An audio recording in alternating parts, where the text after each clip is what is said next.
ജെറമിയ 1-ാം അധ്യായം 4 മുതൽ 10 വരെയുള്ള തിരുവചനങ്ങൾ.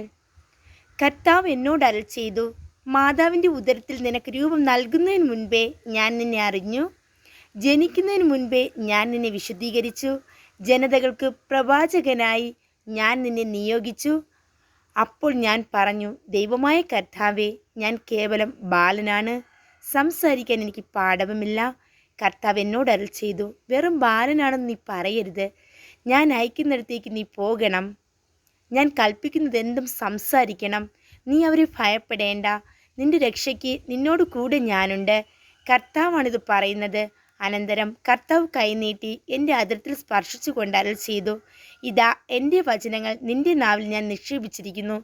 പിഴുതെറിയാനും ഇടിച്ചു തകർക്കാനും നശിപ്പിക്കാനും തകിടം മറിക്കാനും പണിതുയർത്താനും നട്ടുപളർത്താനും വേണ്ടി ഇന്നിതാ ജനതകളുടെയും രാജ്യങ്ങളുടെയും മേൽ നിന്നെ ഞാൻ അവരോധിച്ചിരിക്കുന്നു.